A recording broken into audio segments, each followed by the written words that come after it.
So therefore, sine 5 pivot curve, the answer is root 6 over 4 plus root 2 over 4.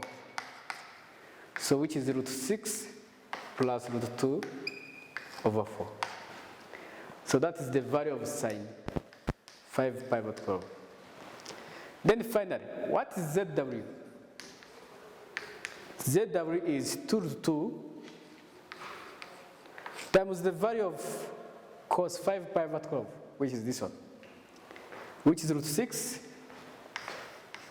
minus root 2 over 4 plus I into bracket the value of sine 5 pivot curve, which is root 6 plus root 2 over 4. So we just multiply this one inside. This 2 goes with that 4. Will remain root 2 times root 6.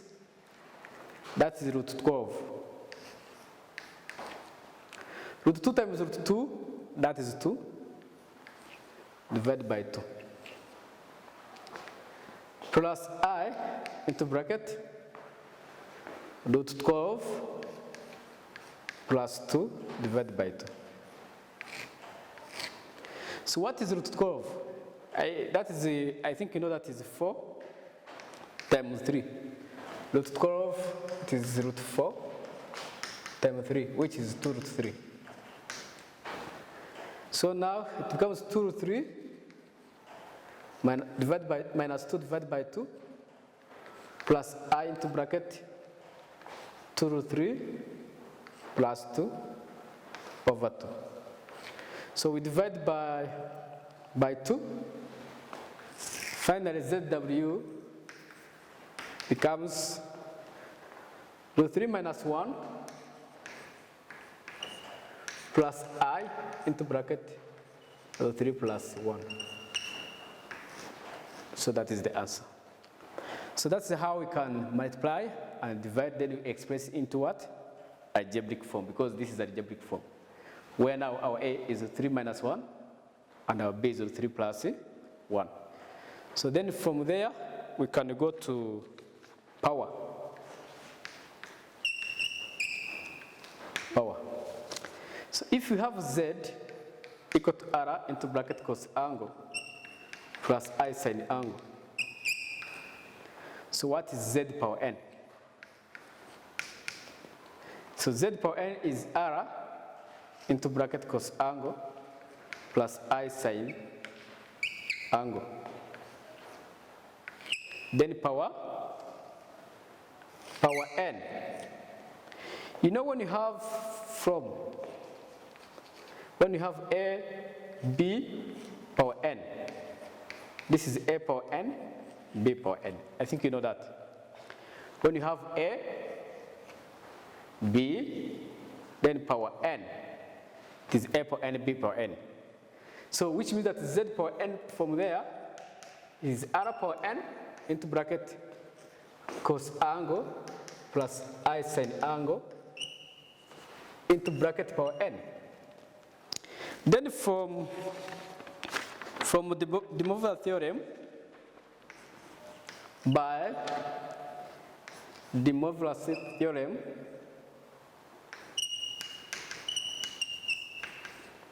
it says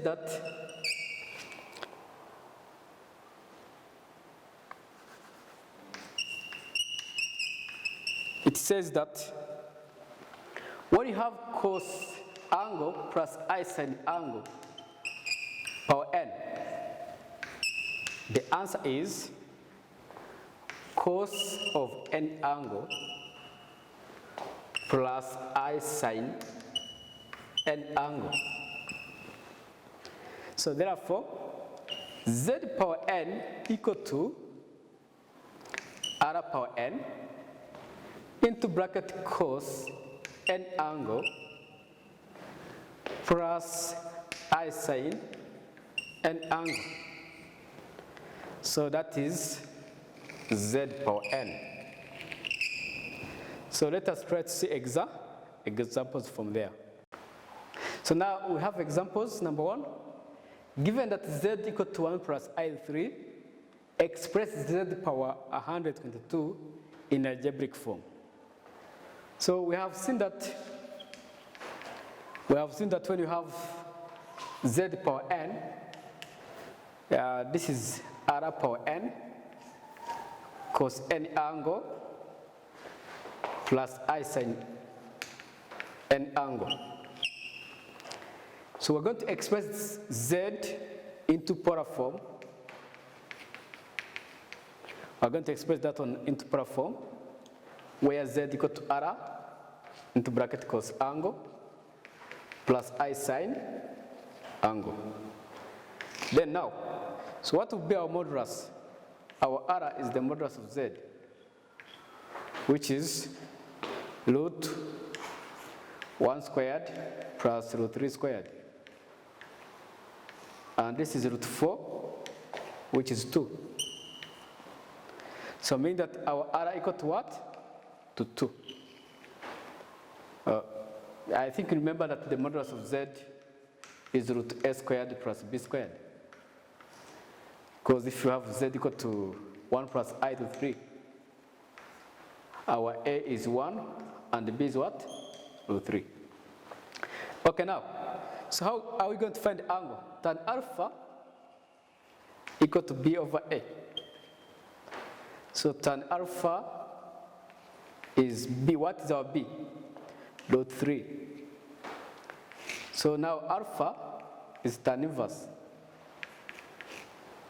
It is tan inverse.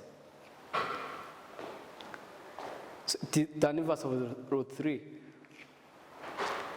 So now what is alpha now? Alpha is, it is pi divided by 3, which is 60.